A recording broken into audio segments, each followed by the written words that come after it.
et des tensions inutiles.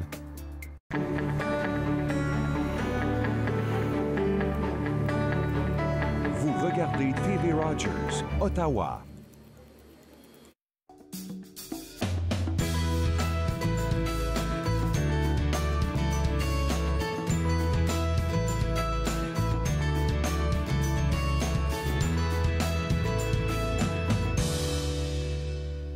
Bonjour et bienvenue entre nous exclusivement sur les ondes de TV Rogers. Je suis Catherine Marion. Il me fait plaisir de passer la prochaine heure avec vous. J'espère que vous avez passé une très belle fête de semaine et surtout une belle fête des mères, que vous avez pu passer la journée avec une femme importante dans votre vie, que ce soit votre mère, votre épouse, peut-être un membre de la famille qui est très important pour vous. Pour nous, c'était chez mes parents. Alors, on était dehors, un gros barbecue à l'extérieur. C'est toujours le fun qu'on peut commencer à dire ça, qu'on passe notre temps dehors. Mais j'étais assise de façon à ce que le soleil faisait sur mon côté gauche. Alors, j'ai une belle brûlure sur le côté gauche, puis le côté droit est encore pas mal blanc. Alors là, il faut égaliser les choses un petit peu, mais c'est pas grave. Ça ne fait que commencer le printemps et l'été. Alors, j'ai le temps d'arranger mon coup de soleil comme il faut. Semble-t-il qu'il va faire encore très beau toute cette semaine. Alors, j'espère que vous allez pouvoir en profiter. Même si on a juste quelques minutes à l'heure du dîner, de sortir dehors, dîner sous les arbres, sous le soleil, c'est tellement plaisant à ce temps-ci de l'année. Vous savez, autre chose qui se passe à ce temps-ci de l'année, c'est le Festival des Tulipes. J'en ai parlé un tout petit peu il y a 2 semaines, je crois.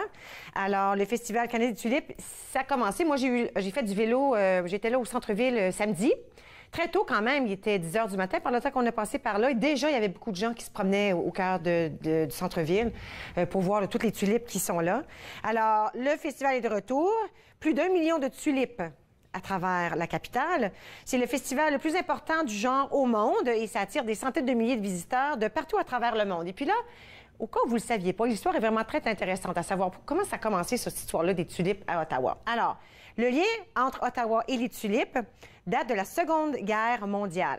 Alors, après l'invasion de son pays par les nazis, la princesse Juliana des Pays-Bas a trouvé refuge à Ottawa avec ses 2 fillettes, les princesses Beatrix et Irène. Pendant son exil au Canada, la princesse Juliana a donné naissance à une 3e fille, la princesse Margriette. Une partie de l'hôpital civique d'Ottawa avait été déclaré territoire hollandais à la naissance de la nouvelle petite princesse pour que la nouvelle princesse ait uniquement la nationalité hollandaise. Ottawa avait également contribué à souligner la venue au monde de la princesse en hissant le drapeau des Pays-Bas sur la symbolique tour de la paix et en faisant jouer des airs hollandais sur le carillon de la tour. Ottawa a ainsi servi de refuge aux membres de cette famille royale néerlandaise jusqu'à ce qu'ils puissent retourner dans leur pays libéré en 1945. Vous savez que les Canadiens ont également joué un rôle majeur dans la libération des Pays-Bas. Alors, une fois rentrée aux Pays-Bas, la princesse Juliana a voulu remercier la ville d'Ottawa et la population canadienne en leur faisant de nombreux cadeaux, notamment celui de 100 000 bulbes de tulipes. Alors, depuis lors, la famille royale néerlandaise fait parvenir des bulbes de tulipes à la capitale du Canada chaque année. C'est un cadeau connu sous le nom du patrimoine tulipe. Et le Festival canadien des tulipes a été inauguré en 1953 afin de célébrer ce cadeau. La tulipe est aussi la fleur officielle d'Ottawa. Alors, le premier Festival canadien des tulipes a été mené par le Ottawa Board of Trade, suivant la suggestion du photographe de renommée mondiale, Malek Karsh. Alors, Karsh a non seulement su immortaliser la tulipe dans ses photographies incroyables, mais on le considère également comme le fondateur du festival. Alors, voilà un peu l'histoire. Je trouve ça vraiment très bien comme histoire. Le 66e, alors on en est maintenant à la 66e édition. Alors, ça a commencé le 11, donc vendredi. Ça a commencé vendredi et ça se poursuit jusqu'au 21 mai. Alors, il y a encore beaucoup de temps. Le thème cette année, c'est un monde de tulipes. Il y a plein d'activités qui se passent à travers la ville et pour tous les membres de la famille, des très jeunes jusqu'aux moins jeunes. Il y a des circuits, des divertissements, il y a même des feux d'artifice qui sont toujours vraiment très beaux. Et plusieurs de ces activités sont gratuites. Souvenez-vous que c'est un peu partout. Alors, Parc des commissaires, Lansdowne aussi, le marché bail, le promenade des jardins. Il y a des choses qui se passent un peu partout. Si vous allez sur le site web, vous allez pouvoir voir où se passent les choses. Maintenant, il y a aussi Zibi, une activité qui s'appelle Zibi. Alors, après vous avoir régalé vos yeux avec toutes les tulipes, pourquoi pas titiller vos papilles gustatives? Alors, du 17 au 21 mai, le rendez-vous des saveurs qui a lieu chaque année tiendra son délicieux événement culinaire au site de développement Zibi, près du pont du Portage qui surplombe la rivière des Outaouais. Alors, déguster des mets gastronomiques préparés par les grands chefs qui mettront en valeur des produits locaux et de saison combinés à des saveurs internationales. Alors, l'événement comprend également une variété de vins. Alors ça aussi, allez voir sur le site Web. Il faut réserver pour ces choses-là, évidemment. Mais si vous faites Festival des Tulipes, boum, vous arrivez immédiatement au bon endroit pour savoir où se passent toutes les activités et faire vos réservations. Je voulais mentionner aussi que le Conseil des écoles catholiques du Centre-Est est heureux de dévoiler la nouvelle vocation de l'école élémentaire quartier Roger Saint-Denis, et c'est la vocation Matisse. Alors, c'est toute première en Ontario français, et ça consiste en un programme qui intègre les mathématiques, les arts, la technologie, l'ingénierie et les sciences aux situations d'apprentissage quotidiennes ainsi qu'au parcours pédagogique de ses élèves. Alors, félicitations au Conseil des écoles catholiques, c'est tout nouveau. Ils ont déjà commencé à mettre ce programme en marche et ça va se poursuivre encore l'année prochaine, au mois de septembre, et ça peut ne devenir que de meilleur en meilleur, comme on dit. Écoutez, aujourd'hui, on a plein de choses, on a de la musique avec Julie Kim. Alors, elle sera ici pour nous parler de son nouvel album. Jennifer Anderson nous parle d'un livre. Elle est co-éditrice du livre Hockey, au-delà du sport national. Et ensuite, on s'informe de ce qui se passe au Musée des Beaux-Arts du Canada. Tout ça à Entre nous sur les ondes de TV Rogers.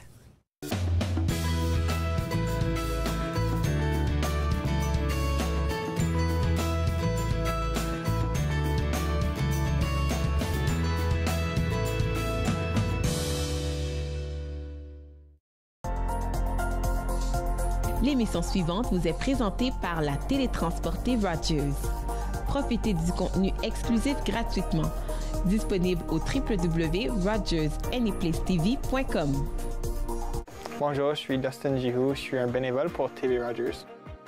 TV Rogers m'avait appris à vraiment être meilleure personne d'équipe, puis aussi de me déjeuner un petit peu parce que j'avais du trouble avant avec des personnes, mais maintenant c'est plus comme, je suis plus confortable juste être avec des personnes.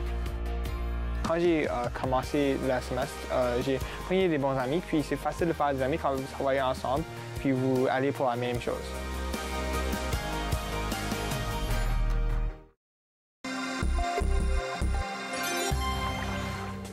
Un gilet de sauvetage ou un vêtement de flottaison individuel bien ajusté gardera l'utilisateur bien à flot, mais il importe de choisir la bonne taille. S'il est bien ajusté, il ne devrait pas se soulever au-delà du nez ou des oreilles de l'utilisateur. Habituellement, pour le VFI gonflable, la taille est unique. Lorsqu'il est endossé, il importe de desserrer au besoin les courroies pour permettre un gonflage adéquat du gilet. Je vous lance l'invitation d'être là à chaque semaine avec ma brochette d'invités de chroniqueurs. On parle de toutes sortes de sujets. Je suis certaine que vous allez être intéressés. Nathan parle, mercredi 20h, sur TV Rogers. Pour les journées moroses, pour les temps turbulents de la vie surexpose. J'adore. Ce que vous entendez, c'est Hypnose sur le tout nouveau CD de Julie Kim qui est avec moi. On a le CD, je vais le mettre comme ça sur ma tasse si jamais on veut le voir. C'est tellement excitant. Félicitations. Merci. Comment c'est t'entendre comme ça là, quand tu es assise ici et tu t'entends là, dans les ondes? Ben, c'est le fun. C'est toujours le fun. Ce qui m'impressionne le plus, c'est quand je l'entends à radio. Ah ben oui. Puis là, récemment, j'ai posté quelque chose sur Facebook parce que je l'ai entendu pour la première fois à la radio. Puis là, j'étais comme « Oh, ma chanson, elle joue! » Puis là, j'étais comme toute excitée. Puis là, les gens me disent « Ouais, mais t'as déjà entendu des chansons des Chiclettes jouer à la radio, mais ça fait juste... » Pas pareil. Ben oui, c'est spécial, là. Oui, c'est vraiment spécial. Qu'est-ce qui se passe? C'est le fun. Écoute, on va parler de ton nouvel album, mais pourquoi pas parler de toi un tout petit peu, là? OK. À quel moment tu savais que tu aimais chanter? Ah, je pense que j'ai toujours su. Tu es née en chantant, là, c'est-tu comme ça qu'on Presque, moi. Puis j'ai commencé des cours de piano quand j'avais 3 ans. Puis ma mère aussi, elle avait un restaurant. Puis elle faisait des soupers chantants. Puis elle avait un chanteur. Dans la région ou? Non, c'était à Beauharnois. OK, wow. En fait, son restaurant était à Maple Grove, qui est juste à ce temps, maintenant, avec Amalgamation. Moi, c'est ça. Oui. Ça s'appelle tout Beauharnois, mais c'était le Convive à Maple Grove. Puis elle faisait des soupers chantants. Il y avait une pianiste, puis il y avait un chanteur d'opéra. Des fois, il y avait 2 chanteurs. Moi, j'étais à l'arrière de la scène du restaurant, sur le mur en arrière, puis j'étais là. Tu faisais semblant de Puis, chanter. oui, je faisais semblant de chanter cool. avec eux, puis j'adorais le spectacle. Puis là, le chanteur est venu voir ma mère, puis il dit « Ah, elle, si elle chante pas plus tard, là, je sais pas qu'est-ce qu'elle va faire. » Comme ça, c'était certain. Oui, il savait. OK, alors, toi, tu sais que tu aimes chanter depuis toujours, mais à quel moment est-ce que tu as chanté puis quelqu'un t'a dit « Hey, toi, tu l'as l'affaire. » La première fois que j'ai chanté, je pense que c'était à la fête des 40 ans à ma mère, à son restaurant. Puis là, c'était la première fois que je chantais devant un public. Je me souviens même plus, c'était plein de monde. Il avait fait un gros party pour fêter ta mère, surprise. là. Ouais, c'est ça. OK, cool. Puis là, j'avais chanté avec mon cousin une chanson de Nathalie Simard. Oh mon Dieu, oui! C'est C'est quoi, ça? Non, mais moi, je chantais pas Tourne la page, mais je chantais... c'est quoi donc la chanson? C'était Sur la plage, quand on y danse. Oui! Ouais, c'est ça qu'on avait chanté, nous deux. Puis, oh mon Dieu. C'est ça, là, j'y pense, je suis comme... Alors ouais. là, t'as chanté. C'est ça. Là, j'ai chanté. La première fois, plein de Ouais. monde. Et... Puis, je fais encore mes cours de piano. Puis, à un moment donné, quand j'avais, je pense, 14 ans peut-être, mon prof de piano m'a dit, pour le spectacle final à la fin de l'année, est-ce que ça te dirait de t'accompagner au piano et chanter en même temps? Puis là, ça me rajoutait du stress, mais j'ai dit oui. Puis j'ai chanté à mon spectacle final de mon Qui jouait le piano, récital. elle ou toi? Non, En même temps, moi, toi, tu jouais je et tu m'accompagnais. chantais. Ouais. Mais moi, j'ai arrêté de jouer du piano vraiment subitement à l'âge de 16 ans. J'ai comme décidé de prendre un break, de prendre une pause. Puis j'en joue presque plus maintenant. Les gens disent « Oh, mais t'en as joué pendant tellement longtemps, tu dois être super bonne. » Puis je suis comme « Plus ou moins. » Comme ça. J'ai vraiment pris une pause, mais ensuite, je suis allée à l'école en musique. OK. Donc là, j'ai quand même retouché au piano, mais j'ai fait de la flûte traversière aussi. OK. Puis là, j'ai fait du chant, un petit peu du chant classique, même si j'ai aucunement de voix classique. J'étais obligée, ça faisait partie de mon programme. Oui, t'as pas le choix. Oui. Ça faisait partie de mon programme. Maintenant, ça a changé. OK. Mais à ce moment-là, je suis obligée de faire 2 ans de chant classique avant de faire la 3e année pop, qu'ils appelaient. C'est ça que tu avais dans le sang, là, pour toi. Là, Oui, c'est ça où oui. tu voulais aller, tu le savais. Oui, je le savais. Puis même comme je chantais les chansons classiques, je me sentais toujours mal à l'aise parce que je savais que j'avais pas une voix pour ça. Mais Des choses, ça fait penser à mon fils qui est tromboniste. Il y a des cours classiques. Lui, il aime beaucoup plus jouer le jazz avec son trombone, mais t'as pas le choix de passer par ces cours-là. Puis c'est comme, il dit, c'est beau, puis il dit, c'est tellement long. Alors, on a chacun ça nos dépend, goûts, ça dépend des goûts des gens, puis au niveau de la technique. Puis c'est sûr, au piano, je jouais du piano classique, je jouais pas de jazz ou de... C'est ça, j'étais vraiment au niveau classique. Ouais. Je faisais des compétitions de piano à Vincent d'Indy, puis... Puis là, ça, c'était du classique, mais ce qui est arrivé plus tard, c'est que c'est pas partout classique, là. Ton style à toi avec les Chiclets. Non. Parce qu'on doit dire, tu fais partie du groupe Les Chiclets, qui est populaire, on les entend à la radio, vous êtes super bonne. Mais là, cet album-là, c'est juste le tien. Oui.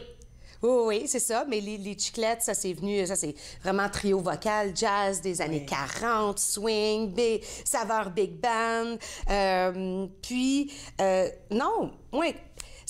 Toute ma jeunesse, mon père est saxophoniste. Il joue c'est de là que vient ton goût du jazz. Ouais, du soul, du rock and roll. Ouais. Il écoutait beaucoup de Buddy Holly, Little Richard.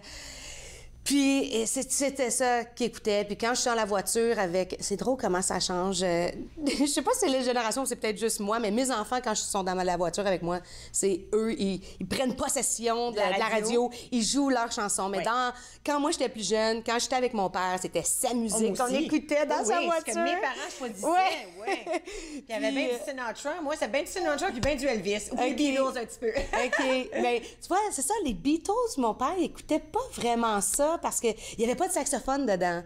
Donc j'ai été moins habituée d'écouter des Beatles, mais du rock and roll. Puis là, il reprenait les solos. Puis il y avait son groupe aussi, de rock and roll, de cover. Tu viens d'une famille musicale, là, toi. Oui, ben, du côté plus de mon père, oui. Puis ma soeur a suivi des cours de piano aussi. Puis ma mère, elle avait son restaurant. C'est ça. Elle avait une composante de musique quand même, parce qu'elle avait le pianiste puis les chanteurs qui venaient. Alors, tu sais, c'est la musique. Oui, elle s'était entourée. Oui, puis je pense que même si c'était à refaire, peut-être même qu'elle aimerait ça, elle aussi, chanter dans sa vie. Elle chante bien, ma mère. Elle a une belle voix, puis c'est le fun de l'entendre. Disons qu'elle ne chante pas souvent, mais quand elle s'y met... T'as-tu chanté pour elle hier à la fête des mères? Hey, je l'ai même pas vue. Ah! On s'est appelés. Vous n'étiez pas dans la même ville? Eh non, je m'en venais ici. Eh oui, c'est ça. Oh, ben merci, Comme elle était pas maman, là. de nous l'avoir prêté. On avait besoin d'elle ce matin. C'est ça, je l'ai même pas vue. Je l'ai appelée hier matin. Puis là, j'ai dit, bonne fête des mères. Là, t'es comme, OK, mais...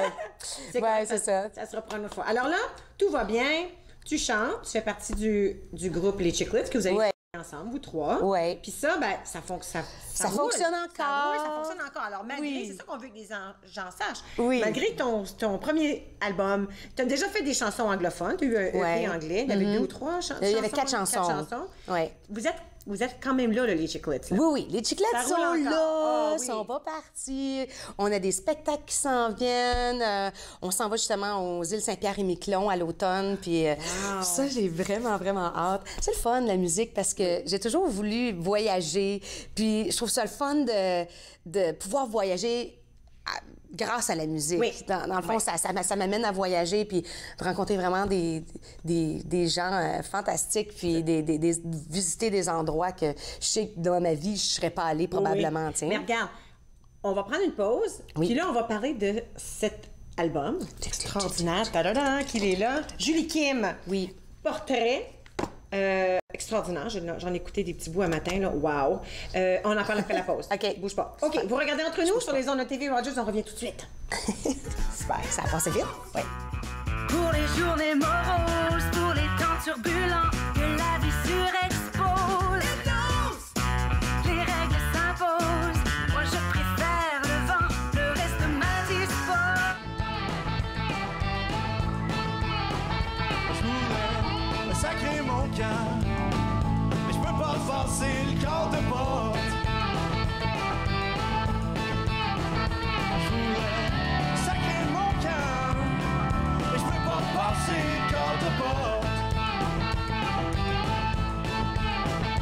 Parce que le gars est juste là pour être ton chum, je le sais pas.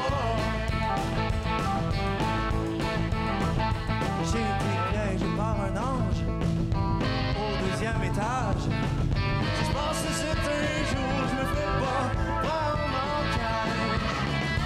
Couvre ta fenêtre, ma belle, je me pousse en douce comme un voleur. Non, tes voisins n'aiment pas. J'ai les culots dans la noirceur.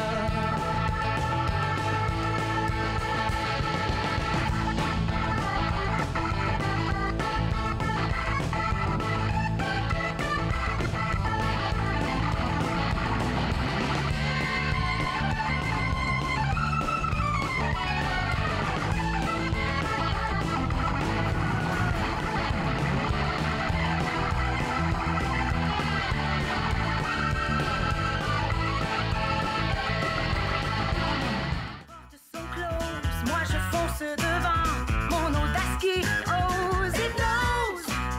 Quand la colère explose, quand ça boue en dedans, jusqu'à Attendez, c'est Hypnose, un extrait du nouvel album de Julie Kim qui porte le nom de Portrait. Alors, on a mis l'image à quelques reprises sur l'écran. Alors, ben, félicitations. Merci. C'est ton premier. Et puis, 1, 2, 3, 4, 5, 6, il y a 9 chansons Oui.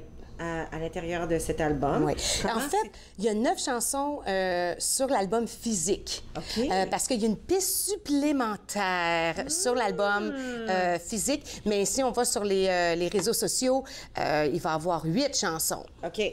Donc, c'est ça. Comment était le procédé? Comment ça s'est passé pour toi là, de vraiment te prendre en main puis faire tout ça? Là? J'assume que c'est pas un projet d'une semaine, là? Non, c'est ça. Il y a quelqu'un qui m'avait demandé comme combien de temps, là, presque jour pour jour, que ça a pris pour faire ça. Puis je dois dire que les premières chansons pour ce projet-là ont été faites, écrites, il y a 2 ans. OK. Ouais. Wow! Donc, ça fait quand même un petit bout. Que ça germe et que ça bouge et que... Ouais. Oui. Mais ça fait longtemps là, que je veux faire un album. Ça fait tellement longtemps. Puis, il me manquait toujours des chansons. OK. Ça, c'est la première étape, vraiment, c'est d'avoir les chansons. J'ai écrit toute la musique sur l'album. Wow. Et, mais les paroles, je trouve que c'est pas nécessairement... Non, c'est ça, c'est pas mon fort. C'est pas quelque chose que... Je suis vraiment plus à l'aise au niveau de la musique. Oui. Puis, je devais aller chercher... C'est soit que je m'inscrivais à tous les ateliers d'écriture qu'il y avait, puis tout ça, puis que là, ça pouvait prendre des années avant de me perfectionner au niveau de l'écriture, ou de faire appel à des auteurs avec qui que je pourrais travailler. Puis finalement, j'ai travaillé, entre autres, avec Janie René, qui est quelqu'un de la région.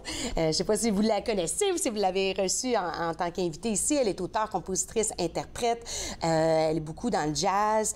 Elle habite à Van Cleek Hill. Oui, Van Cleek Hill. Oui.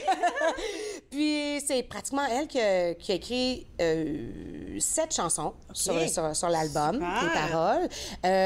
Et Éric Dubeau a écrit une chanson sur l'album aussi. Puis c'était... donc, Jenny est venue... le processus entre les deux était différent. Oui. Éric, comme j'avais une série de thèmes donc je voulais aborder pour l'album, puis avec Éric, il me manquait cette chanson-là qui parle de deuil. C'est la chanson « Écho de ta voix ». Puis, on s'est assis ensemble. Puis, j'ai dit « Ah, j'aimerais savoir une chanson qui parle de ça. » Puis là, je parlais.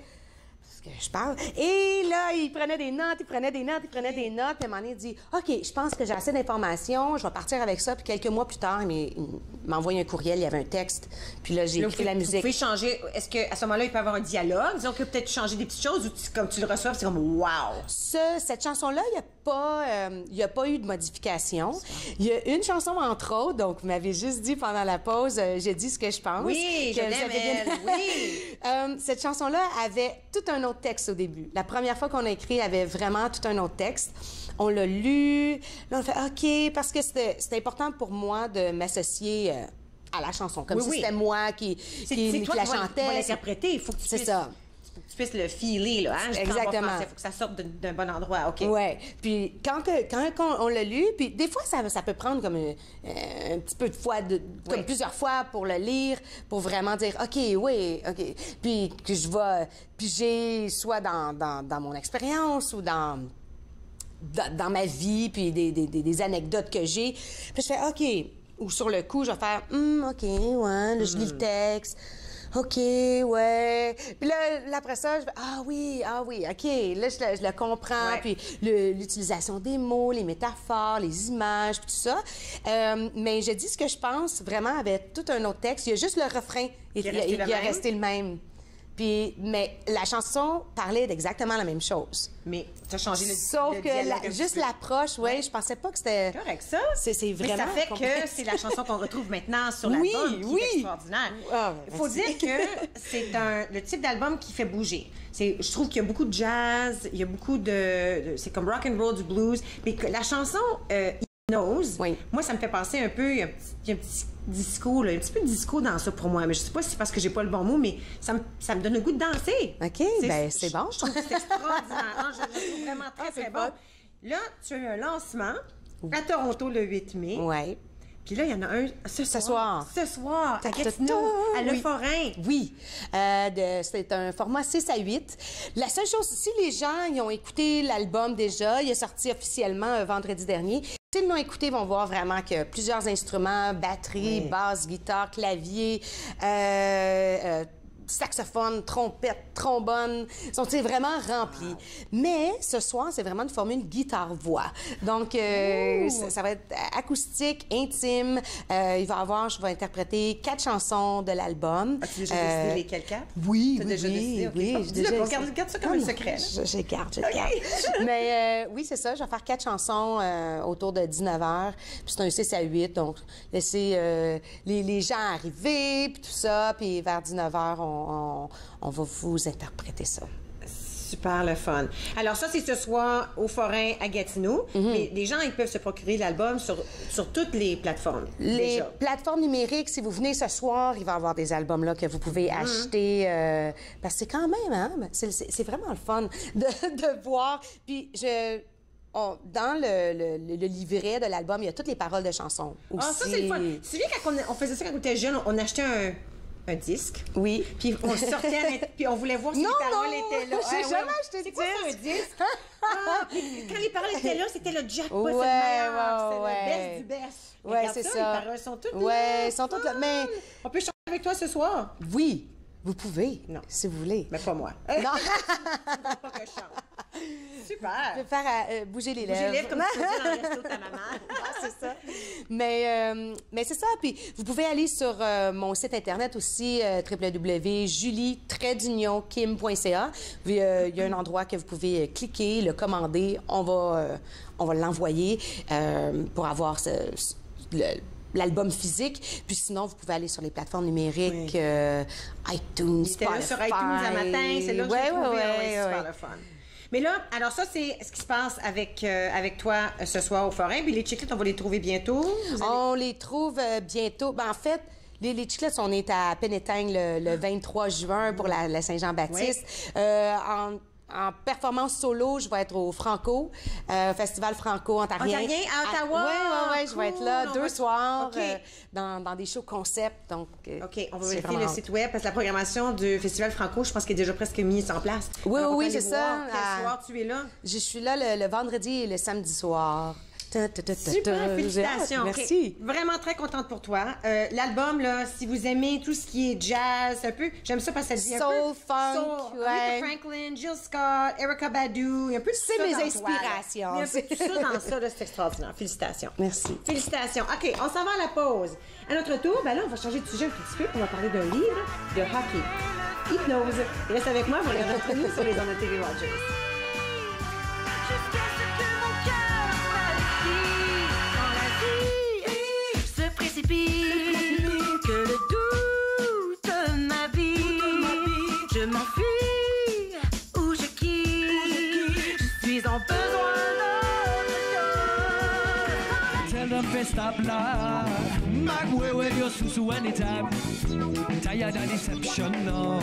Wax got Montons tous avec aplomb, les raisons seules passées. Marchons tous à pas de plomb, des raisons tous aux aguets. Montons tous avec aplomb, la vérité à deux visages. Le père et le pervers, l'enfant, le cœur et les visages. Nous montons tous l'hypocrisie est naturelle. Plus forte à mon avis que la sélection naturelle. Nous montons tous avec aplomb, gardant la forme mais pas le fond. La vérité soit elle est tout soit en bas, c'est ce qu'on apprend. me want it so bad. Me want the truth of me getting on me would I glad. Me want it so bad. It's your world, man. Me want it so bad. Me want the truth of me getting on me would I glad. Me want it so bad. It's your world, man. Nous montons tous. Quand je suis en noir, prends des gants blancs. La perspective, je la respecte. Je pense en noir, tu penses en blanc. Pourquoi c'est bien ou mal d'être à la droite ou à la gauche? Pourquoi on dit de l'homme qui est malade d'avoir la bouche? Nous mentons tous. Ne me pose jamais la question. Qui ment ou ne ment pas, exprime seulement ta dissension. Je me délecte face à face entre ta conscience et l'intuition. Face à toi, je suis menteur, mais je suis comme toi, c'est l'allusion. Me want it so bad. Tell me want the truth of me getting on me would I glad. Me want it so bad. It's your world, man. Me want it so bad. Me want the truth of me getting on me would I glad. Me want it so bad. It's your world, man. La vérité.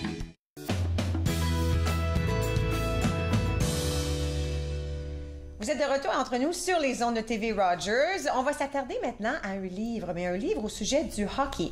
Avec moi, Jennifer Anderson, qui est co-éditrice Hockey au-delà du sport national. Et puis, on va montrer l'image du livre à l'écran, mais c'est un beau livre, bien écrit au sujet du hockey, avec plusieurs images à l'intérieur aussi, Oui. qui peut intéresser tous les fans du hockey, on peut le voir. Là, on doit mentionner que, parce que la dernière fois qu'on s'est vu, tu nous parlais au sujet des Bibliothèques et Archives Canada. Récemment, Puis oui. ça a été fait un peu par rapport avec le Musée de l'Histoire. Et là, j'ai appris aujourd'hui que vous prêtez entre vous, si on veut. Hein? Alors, vraiment, tu travailles, si vous travaillez comme en équipe, la Bibliothèque et Archives et le Musée de l'Histoire, et c'est pour ça qu'on te retrouve ici en parlant de ce livre. C'est ça? Absolument. Je pense récemment, le directeur du musée a mentionné que c'est presque toujours que le musée fait un projet en appuyant sur les choses qui viennent de Bibliothèque et Archives Canada. Parfois les objets, souvent les images, l'expertise et, du temps en temps, le personnel même. Ben, et voilà. Alors, le titre, comme on l'a dit, s'appelle Hockey au-delà du sport national. Ce qui veut dire que le hockey, c'est plus que juste un sport pour nous, les Canadiens? Oui, c'est certain. Et on a un peu interrogé cette idée-là que dans nos têtes, parfois, on se dit que le hockey est le Canada ou le Canada est le hockey. On le voit sur nos sacs d'épicerie et tout. Oui. Et alors, on a penché un peu sur cette question. On a exploré qu'est-ce que ça veut dire au Canada de dire que le hockey est le Canada. Qu'est-ce que ça veut dire en vrai? Intéressant. Tu es co-éditrice de ce livre. Alors, tu as écrit ça avec d'autres auteurs aussi? Oui, absolument. En fait, il y a plusieurs années maintenant, je suis venue sur la plateforme ici pour vous parler de l'expo hockey qui était au Musée de l'Histoire. Maintenant, l'expo est en tournée, là. Ça a été à Montréal. Ça va ouvrir à Winnipeg bientôt, en juillet. Et le livre sort de cette expo-là. Okay. Alors, on était deux co-conservatrices qui sont maintenant les co-éditrices. Et les autres auteurs, je pense qu'il y a 27 auteurs en total. Okay. On fait la recherche sur laquelle on a appuyé nos décisions pour l'expo. D'accord. Et alors, à la fin de l'expo, on a décidé de publier la recherche qu'on a utilisée pour faire l'expo. On a des belles images aussi on veut surtout ne pas manquer de temps. J'aimerais les montrer. Des images qu'on peut retrouver à l'intérieur du livre. Et c'est des images qui ont été trouvées chez Bibliothèque et Archives ou par rapport à des gens qui ont participé au livre? Il y en a qui viennent de Bibliothèque et Archives Canada. Il y en a aussi qui sont les artefacts dans l'expo qu'on a utilisés comme illustration dans le livre pour montrer certains points. Ça, c'est une de mes photos préférées. Ah, c'est une photo super intéressante. C'est extraordinaire. Est-ce qu'on sait c'est quoi l'histoire derrière cette photo? Mais en fait, les deux messieurs ont joué au hockey en Colombie-Britannique. Et à un moment donné, le monsieur Douat, qui travaille pour le GRC, oui. exact, il a changé en uniforme et pris une photo comme ça, juste pour jouer un peu avec les images canadiennes qu'on a derrière le hockey. C'est extraordinaire comme photo. Ça nous représente vraiment très bien. Et oui. Ceci, on peut voir, c'est-tu un bâton de hockey, là, un des premiers? C'est un des premiers bâtons. Effectivement, ça vient de la Nouvelle-Écosse. C'était fabriqué à la main. On voit vraiment que c'était à partir d'une racine de hockey au style Mi'kmaq. Okay. Qui est l'autochtone, oui. La culture autochtone de Nouvelle-Écosse.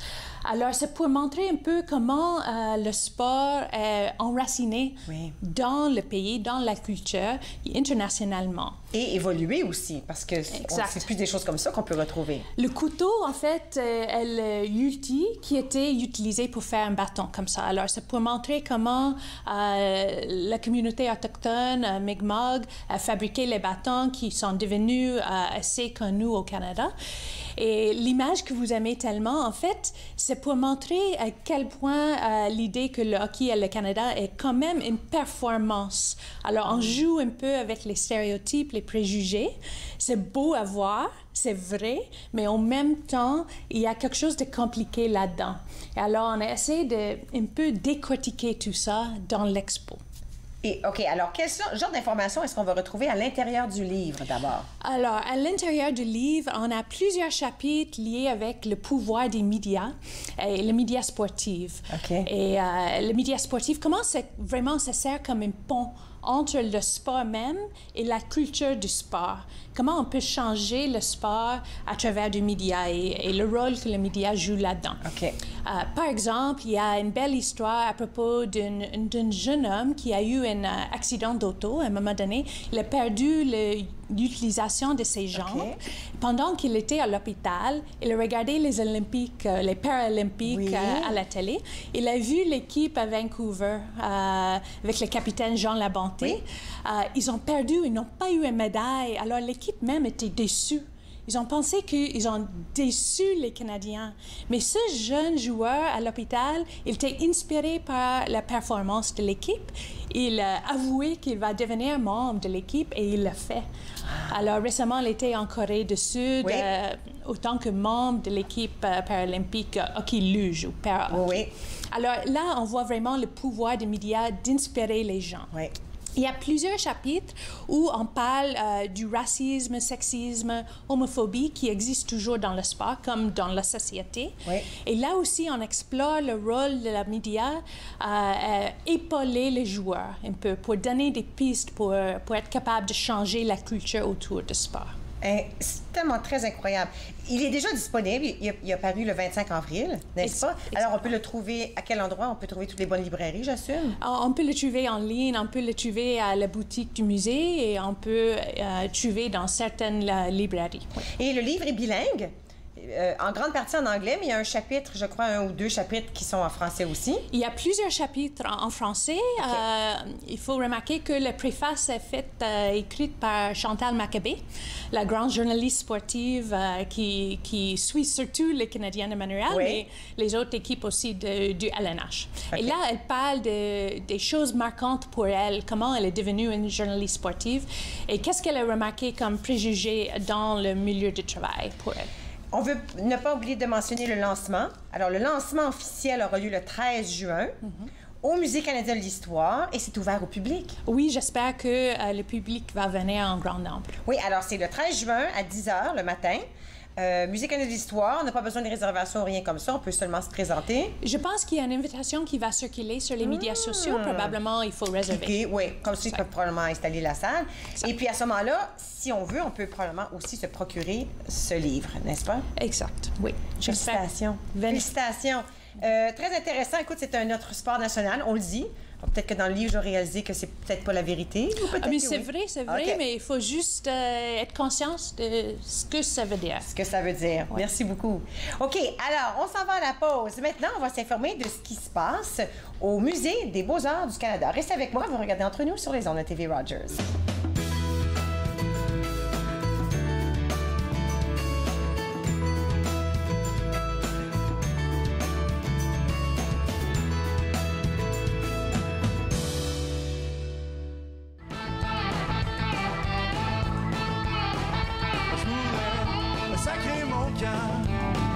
Mais je peux pas passer le quart de porte.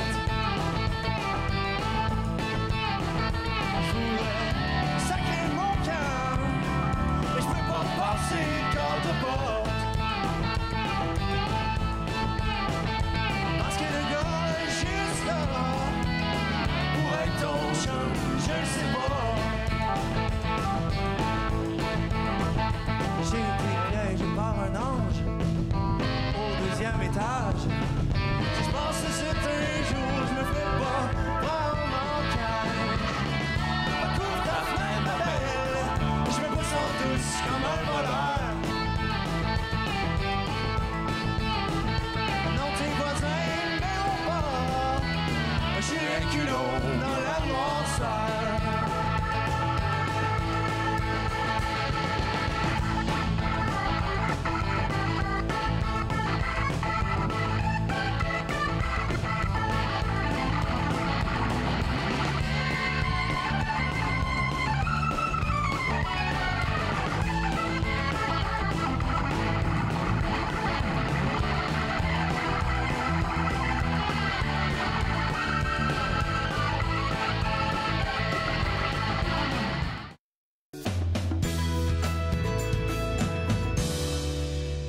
Vous êtes de retour entre nous sur les ondes de TV Rogers. Vous savez, il y a toujours des choses hyper intéressantes qui se passent au Musée des Beaux-Arts du Canada. Pour nous en parler aujourd'hui, Josée Brittany-Mallet, bonjour. Bonjour. Et puis, ça, là, je sais de quoi tu vas nous parler aujourd'hui. C'est tellement excitant parce que c'est visuellement extraordinaire. N'est-ce pas? On parle de la cour Fred et Elisabeth Fontaine, c'est ça? Oui, entre autres. Entre autres. Alors, c'est un jardin, c'est le jardin intérieur du musée. C'est un petit oasis qui a été créé lorsque le musée a été conçu il y a une trentaine d'années. Et qui, a été dessiné par la célèbre architecte paysagiste Cornelia Ann Oberländer. Et c'est ce qu'on voit. Ça, en fait, c'est le nouveau jardin. Donc, Madame Oberländer avait conçu le tout premier jardin qui était présenté encore jusqu'à tout récemment, au début des années, à la fin des années 80. OK. Et donc, c'est un... à l'époque, le jardin était conçu de façon très géométrique. Les gens s'en souviennent peut-être. Il était planté de ficus et de fougères et disposé en diagonale. Les plantes étaient en diagonale. Alors, on a réinvité Mme Oberlander. 30 ans plus tard. Oui, et qui a maintenant 97 ans. Donc, elle est encore pleine d'énergie. Elle était passionnée par le nouveau projet qu'on lui proposait, donc de repenser son jardin intérieur. Elle a travaillé en collaboration avec un autre architecte paysagiste, Monsieur Gauthier. Et donc, le thème était le bouclier canadien. Donc, comme on peut le voir, le jardin est complètement différent de ce qu'il était auparavant. Madame Oberlander et Monsieur Gauthier, vraiment, ce qu'ils ont fait, c'est qu'ils ont créé, par exemple, un sentier de gravier au centre qui rappelle le lit d'une rivière. Et puis, ils ont installé des pierres assez imposantes, des roches calcaires du bouclier canadien. Et ils ont installé un tapis de verdure, de fougères et, chose surprenante, d'orchidées. Vous me direz, les orchidées ne poussent pas au Canada. Mais le défi était que c'est un espace où la température est contrôlée. Il fait en permanence 21 degrés Celsius et le taux d'humidité oscille entre 44 et 50 %. Donc, malheureusement, en fait, la réalité, c'est que les plantes indigènes ne peuvent pas survivre à ces températures-là 4 mois par année. Donc, 4 saisons, pardon, par année. Donc, ils ont trouvé des plantes qui pouvaient se rapprocher de ce qu'on retrouve dans la nature ici. Dans cette température-là? Oui, en fait, au Canada, au niveau visuel. Et puis, donc, ils ont décidé d'installer de belles orchidées. Et le paysage rappelle, en fait, le paysage qu'on retrouvait avant la colonisation et fait aussi référence au spectaculaire paysage que l'on peut observer à partir de la pointe Nipine, là où le musée est situé. Et puis ça, est-ce que les gens peuvent passer sur le petit sentier? Est-ce que les gens peuvent marcher là-dedans? Non, malheureusement, non. Donc, on ne peut pas circuler sur leur jardin, mais le jardin, c'est un espace contemplatif. Donc, il a été mis au goût du jour au 21e siècle. Mais il est pensé pour être un espace où on peut faire une pause, réflexion. Alors, autour... C'est là où on peut passer. Oui. Derrière, si on veut, là, les arches, c'est là où on peut se promener, s'asseoir. On peut circuler autour et puis il y a une plateforme, il y a une terrasse de ce côté-ci, juste devant. Et ça mène aussi à la chapelle Rideau derrière, où l'installation de l'œuvre de Janet Cardiff est de retour, motet pour 40 voix. Donc, c'est de retour au musée. Alors, c'est une belle occasion. Le 30e anniversaire du musée sera de l'édifice. Ça passe comme ça. Oui. Je me souviens de la construction, puis tout le gros tralala au sujet de que ça allait être en vitre, en fenêtre, tu sais, puis là, maintenant, 30 ans plus tard, tout le monde le connaît. Oui. Mais là, il y a aussi le 30e anniversaire de l'édifice comme tel qu'on veut fêter. C'est ça. Donc, le 21 mai prochain, ça fera 30 ans que l'édifice que l'on connaît maintenant, qui abrite le musée, a été inauguré. Donc, c'est un immeuble qui a été dessiné par l'architecte Moshe Safdie. Et c'est intéressant de savoir qu'en fait, ça a pris plus de 100 ans pour qu'enfin on construise un édifice pour la collection nationale, les programmes du musée et puis son personnel. Donc, ça a pris, en fait, le musée a été installé dans 5 endroits différents depuis sa fondation en 1880, donc il y a 138 ans. Et donc, les 2 premières années, par exemple, le musée n'avait pas d'espace, donc il exposait, par exemple, la première exposition a eu lieu dans un hôtel qui était situé à l'intersection de la promenade Sussex et de la rue York. C'était à l'époque l'hôtel Clarendon. Et par la suite, donc, il a bougé dans 5 lieux différents. On voit quoi, là, où il s'est ramassé dans un édifice comme ça. Oui, en 1960, on décide d'installer la collection du musée dans un espace plus central, donc l'édifice Lorne, qui était situé sur la rue Elgin. Donc pendant 28 ans, c'est là que les gens pourront venir voir, découvrir les expositions. C'est beau que ce qu'on a maintenant, hein? Très différent. Alors, l'édifice, c'est ça, l'édifice d'aujourd'hui, évidemment, est absolument spectaculaire avec sa verrière, le grand hall. Et le 20 mai, le dimanche 20 mai, nous invitons le public à venir célébrer avec nous. Il va y avoir de la musique, il va y avoir aussi des activités créatives et des visites commentées sur l'architecture de l'édifice, y compris le jardin dont on vient de voir des images tout à l'heure. Et l'entrée, elle est libre pour la collection nationale cette journée-là. Super. Et à 13h, on invite les gens à venir prendre une portion du gâteau d'anniversaire. Ça va se passer dans le grand hall de la Banque Scotia. Et c'est jusqu'à 18h. Super. Il nous reste 1 minute. Je sais qu'on voulait parler rapidement, si on a le temps, de la restauration du pavillon du Canada à Venise aussi. Oui. Alors, le pavillon du Canada a 60 ans cette année. Et il y a 4 ans, on a entrepris le projet d'en faire la restauration.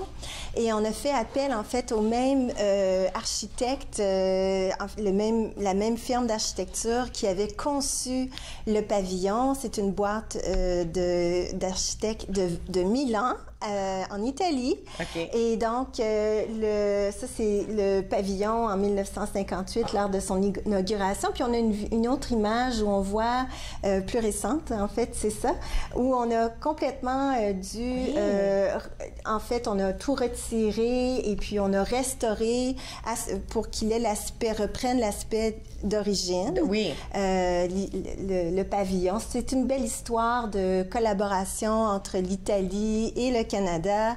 Et donc, nous avons très hâte. Il ouvre au public le 26 mai prochain. Alors là, ce qu'on a vu, c'est pas ce à quoi ça a l'air aujourd'hui. Non, non. Ça, c'est pendant les travaux de restauration. Alors, la surprise qui s'en vient bientôt. C'est ça. Alors, ça réouvre à nouveau le 26 mai dans le cadre de la 16e Exposition internationale d'architecture. Et je dois souligner rapidement que la présentation officielle du Canada ne va pas se faire au Pavillon du Canada pour ce qui est de l'exposition d'architecture, mais sur un autre site qui s'appelle l'Arsenal.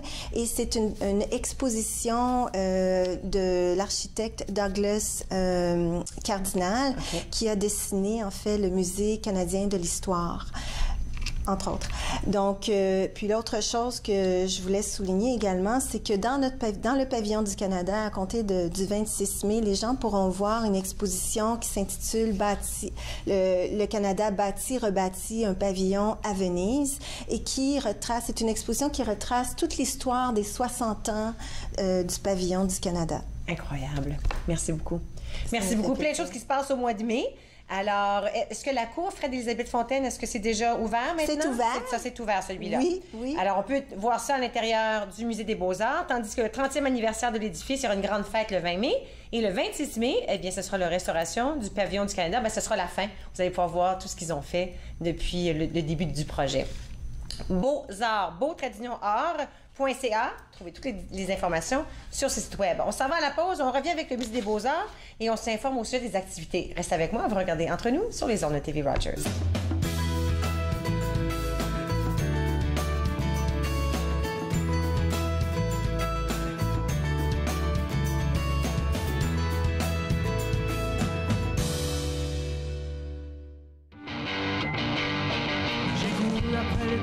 J'ai menti à la lune, j'ai couru après les mots et j'ai menti à ma plume. J'ai mis mon cœur sous les ciseaux et ma tête sur l'enclume entre le feu et mon marteau. Je me suis forgé un costume.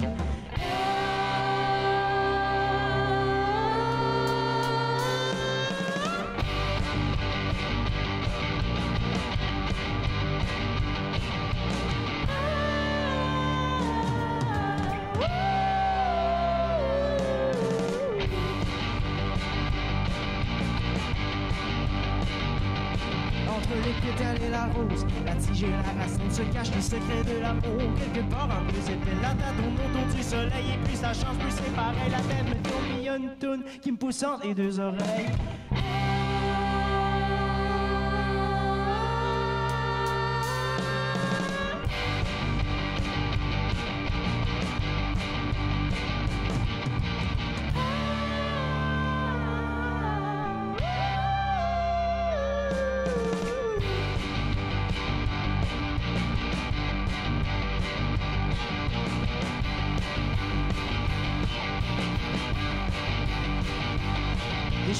temps que je fasse l'amour, que je presse contre le bourg, que je pogne la route, que je pogne la trail en bowling, tous les chemins se mettent.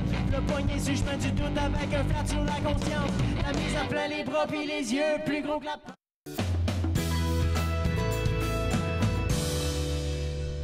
Vous êtes de retour entre nous sur les ondes de TV Rogers. On parle toujours du Musée des Beaux-Arts du Canada, mais cette fois, on va parler des activités. Avec moi, Nathalie Manta, gestionnaire programme jeunesse et scolaire. Bonjour. Bonjour. La première des choses, c'est qu'il y a un programme pour les adultes aussi. Souvent, on pense programmation, on pense aux jeunes, mais il y a une programmation pour les adultes au musée. C'est un programme relativement nouveau. On a commencé l'an dernier. On appelle ça les jeudis créatifs. Alors, les jeudis soirs, périodiquement au cours de l'année, on reçoit le public et on a souvent un artiste qui fait des démonstrations. Et on invite le public à s'essayer aussi. Alors, c'est des soirées relax où c'est possible de créer, de regarder un artiste créer. Ça se passe dans le Grand Hall. Il y a le café du Grand Hall. Alors, on peut prendre un verre également. Alors, c'est une belle façon de passer un jeudi soir. Un jeudi soir, c'est un jeudi par mois ou à tous les jeudis ou ça dépend? C'est périodique. On recommence notre nouvelle saison le 21 juin. C'est dans le cadre de la Journée nationale des peuples autochtones. On reçoit l'artiste Simon Bracoupé qui va faire des démonstrations de la technique de motifs mordillés sur pièces sur écorce de bouleau. Alors, et les gens vont être capables de s'essayer également. Alors, le 21 juin, c'est notre premier de la saison. Ensuite, on va passer en juillet. C'est une session de dessin. Il y a une artiste qui va présenter des techniques utilisées à l'époque de la Renaissance et baroque. J'aimerais vous dire qu'on n'a pas besoin d'être des experts en dessin ou en peinture. C'est ça? Exactement. Et les gens peuvent rester aussi longtemps qu'ils le désirent. Généralement, la soirée, il y a des démonstrations de l'artiste et ensuite, c'est laissé libre aux visiteurs de s'essayer. Alors ça, c'est les jeudis créatifs pour les adultes. Maintenant, il y a toutes sortes... Et c'est gratuit. Et c'est gratuit. Faut surtout pas oublier de dire ça. Maintenant, il y a des activités qui sont offertes pour les enfants, pour les familles. Et ça commence là, déjà au mois de mai. Oui, mais en fait, on a notre programme Artissimo. Ça fait quand même plusieurs années qu'on l'offre. C'est un programme où est-ce qu'on invite les familles à passer du temps de qualité ensemble. On a plusieurs activités. Chaque mois, on a une activité de création spécifique qui est proposée au kiosque. Le kiosque, généralement, est ouvert les week-ends ou les jours fériés. Pendant l'été, juillet et août, c'est 7 jours sur 7. Alors, tantôt, Josée Brittany vous a parlé du 30e anniversaire du musée. Alors, Artimo, on va offrir une activité qui est en lien avec une de nos expositions, Laurent Amiot. Et les familles, parents et enfants pourront créer leur propre récipient inspiré de l'exposition. C'est tellement cute, ça. Super. Alors ça, est-ce que c'est récipient en folie? Est-ce que on parle de ça? Oui, c'est ça. Là, on voit l'activité de juin qui a des mini œuvres d'art, en fait, format portefeuille. Alors, c'est peut-être ça a la grandeur d'une carte de crédit. On invite les familles. Alors ça, c'est chef-d'œuvre de poche? Chef-d'œuvre de poche. Ensuite, on a porte-clés perlés de la fête des pères. C'est ça. Si les familles veulent venir créer un cadeau tout spécialement pour papa, alors c'est le moment de le faire. Et également, ces activités-là sont gratuites. Oui, puis là, il y a quelqu'un qui dirige, qui aide les jeunes à créer, à leur montrer comment. Ils peuvent utiliser leurs imaginations, mais il y a de l'aide là, pour les aider. Oui, exactement. Puis les enfants de 11 ans et moins entrent toujours gratuitement au musée. Puis le programme est compris avec les droits d'entrée. C'est gratuit. Et en plus, on peut créer, mais on peut aussi faire des chasses au trésor dans les galeries. Alors, passer des moments en famille, explorer le monde de l'art. Ça, c'est pour le 1er juillet. Alors, on fait des porte-voix pour le 1er juillet, pour la Fête du Canada. Et ensuite, il y a des aquarelles aussi. Ça, c'est intéressant parce que ça nous amène à peinturer, à dessiner. Oui, c'est ça. Cet été, on reçoit la collection Outregarde, les trésors impressionnistes. Alors, à Artimo, on va explorer tout ce qui touche au paysage et inviter les familles aussi Alors, disons, une activité comme celle-ci, qui est l'activité aquarelle, combien de temps est-ce qu'on a avec la spécialiste? Parce que ça prendra peut-être pas 5 minutes, créer quelque chose comme ça.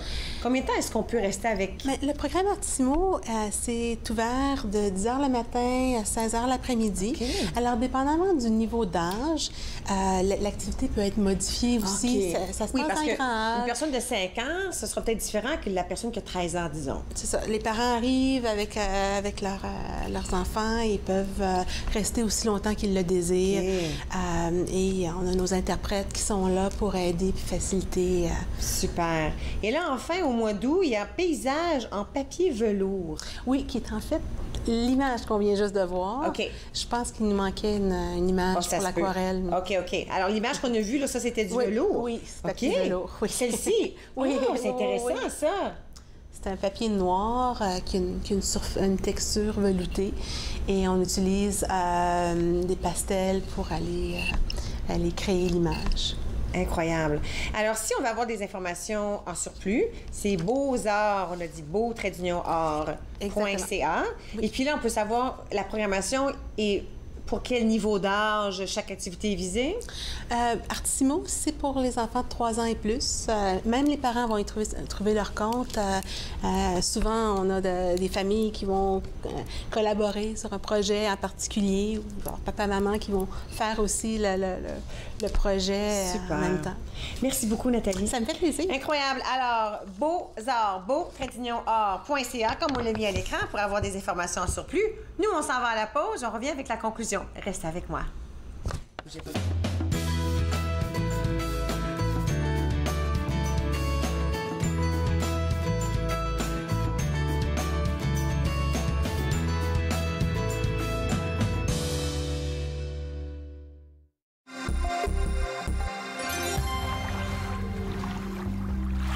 Les voies maritimes pour les bateaux motorisés, surtout ceux à fort tirant-eau, sont habituellement démarquées par des balises. La plupart sont rouges ouvertes et peuvent être flottantes, ce sont des bouées, ou encore sur la rive, des balises d'alignement. Une autre signalisation importante, le drapeau de plongée. Cela signifie qu'une activité de plongée est en cours et que vous devez maintenir une distance d'au moins 100 pieds de cet endroit.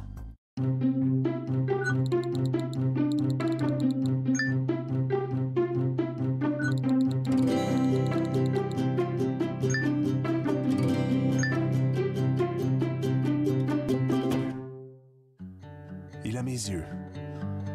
Il a les pommettes de sa mère. Il a ma phobie des hauteurs. Il a sa nature si compétitive. Il a mon sens de l'humour, un peu bizarre. Il a son amour de la lecture. Il a mon oxycodone. Il y a des choses qui ne devraient pas se transmettre. Gardez vos médicaments d'ordonnance sous clé ou rapportez-les. Apprenez-en plus à sécuriservosmédicaments.ca. Un message de Jeunesse sans drogue Canada. Cette émission vous plaît? Vous pouvez vous en procurer une copie DVD en composant le 613-247-4601 ou en visitant le tvrogers.com.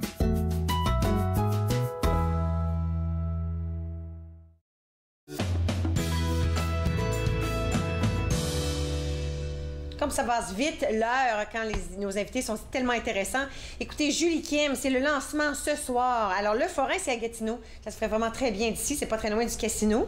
Alors, ce soir à 18 h, les gens vont pouvoir rentrer. Puis vers 19 h, ben là, ce sera elle et la guitare. Ça sera beaucoup plus intime que l'album comme tel, qui est entourée de musique, comme elle l'a dit, d'instruments.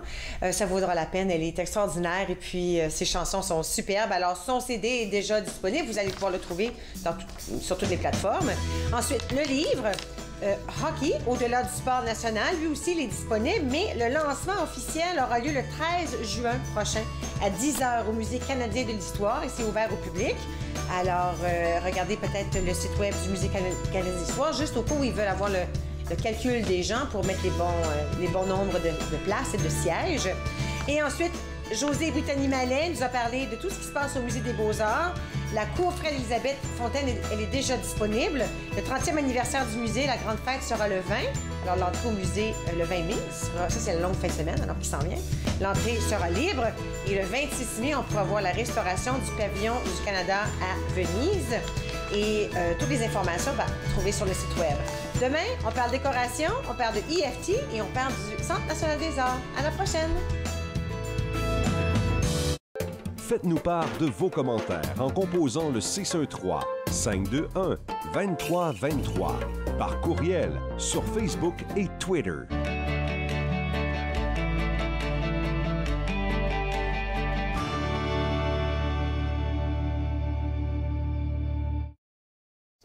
Bonjour, mon nom c'est Amélie et je suis bénévole chez TV Rogers. Pour moi, mon expérience a commencé en tant que bénévole parce que j'étais intéressée à en découvrir un peu plus. Il y a vraiment une ère de famille à Rogers qui ajoute beaucoup à l'expérience. C'est une porte qui s'ouvre, qui en ouvre plusieurs autres et qu'on aime ou qu'on n'aime pas ça, on va en retirer quelque chose.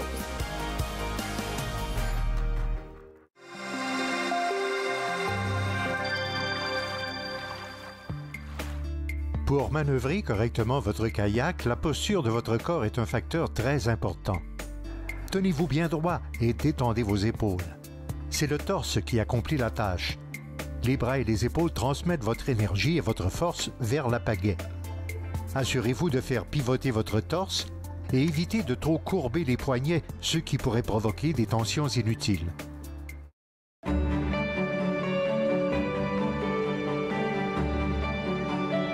Vous regardez TV Rogers, Ottawa.